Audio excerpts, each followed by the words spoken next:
reka ngusuhuze nanone nkwifuriza amahoro y'Imana, nkwifuriza imigisha y'Imana, nkwifuriza kugirira umunezero n'ibyishimo imbere y'Imana. Iyo ugize amahirwe mu buzima,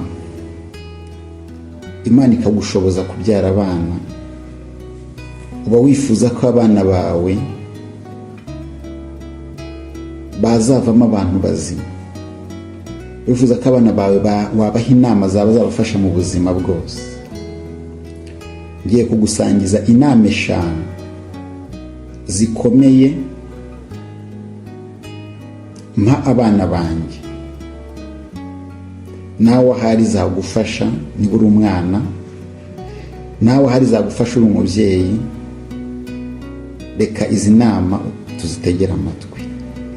Inama 5 mpa abana banjye. Inama ya mbere, uzubahe Imana cyane, nayo izakubahisha. Ubuzima bwanjye, ibihe nagize byo kubaha Imana, nabonye byangarukiye mu gukuba byangarukiye mu buryo bukomeye cyane. Twubaha Imana tutagamije ahari kubibonamo inyungu zibifatika, ahubwo ari uko dukunze Imana, dushaka kuyubaha. Ariko Imana kuko ari inyarukundo, iratwubahisha ku rwego udashobora kumva. Ikingura inzugi ahantu utatekereza ko zakinguka. Abantu batagombaga kukubaha bakubaha ku rwego udashobora kumva agaciro baguhaye. Umva, Imana irakubahisha ku rwego rukomeye.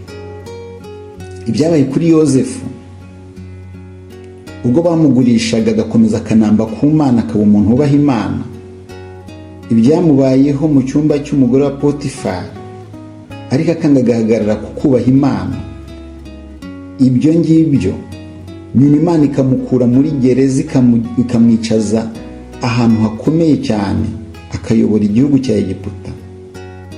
Ibyo ngibyo uyu munsi bikorera abantu batandukanye, buri muntu ku rwego rwe n'undi ku rwego rwe. Ndi umuhamya wabyo. Cya kabiri, inama ya 2, uzubaha ababyeyi bawe, nibo bonyine bagukunda uko uri kose. Ababyeyi ni abantu bafite agaciro gakomeye cyane. Imana yihisemo kuvukira kuri uriya mubyeyi uko yaba ari kose, nuko Imana ariho yahisemo ko ari gukurira uwo mubyeyi mu mbaraga ze, uko yashoboye, mu bumenyi yashoboye kugira, uburyo yashoboye kubanamo n'Imana, urugero rwo ari rwo rwose. Ni umubyeyi wawe, kandi niwe muntu wa mbere ugukunda kurusha abandi bantu bose. Niwe muntu wa mbere ugufite urukundo rwuzuye, urukundo rudafite ikintu rugukurikiyeho na gatoya, kandi urukundo rugukunda uko waba uri kose, ukize, ukennye, uri mubi, uri mwiza, ufite inenge runaka utayifite, umubyeyi wawe akomeza kugukunda. Ibi nabyo nabibonye mu buzima bwanjye. Cya 3, uzakunde umurimo, bizakurinda ubukene.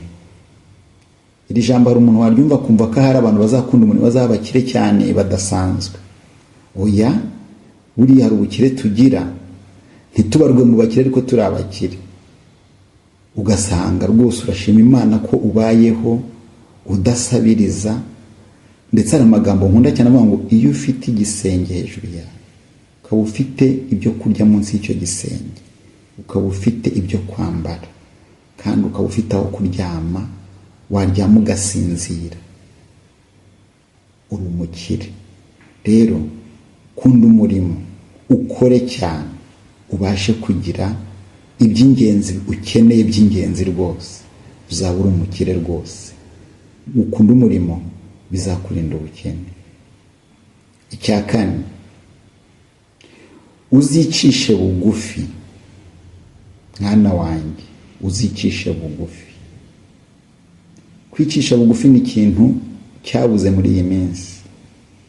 Umuntu wese arashaka kuba mu hejuru cyane, ariko ca bugufi no ku muntu kuruta, no ku muntu uruta, kurusha ubukire cyangwa urusha amafaranga, urusha imodoka nziza, urusha moto nziza, urusha igare ryiza, urusha inzu nziza se, urusha kuvukira ahantu heza, urusha kuvukira mu muryango mwiza, urusha kuvukira mu bihugu byiza. Ca bugufi, ca bugufi bizakurinda guhanuka. Uwishyize hejuru wese arahanuka kandi kugwa kwe kuba kubi cyane. Guca bugufi ni umwambaro mwiza cyane kandi biguhesha amahirwe menshi mu buzima. Biguhesha amahirwe yo gukundwa, bikanaguhesha n'amahirwe yo kugirira umugisha mu bintu byinshi utari kugiramo umugisha. Cya gatanu, uzakunde ukuri. Uzakunde ukuri. Ahangaha umuntu yakwibaza ngo ukuri ni iki? Ariko ijambo riravuga ngo uzakunde ukuri bizaguha amahoro mu mutima. Uzakunde ukuri bizaguha amahoro mu mutima. Ubundi aya magambo atanu, izi nama eshanu zanjemo ari nka saa 10 za nijoro nkangutse, nabuze ibitotsi nka saa 10 saa 9 za nijoro. Numva ibi bintu bije mu mutima wanjye cyane, nuko mfataho kwandika ndabyandika. Rero uzakunda ukuri bizaguha amahoro mu mutima. Ukuri ni iki?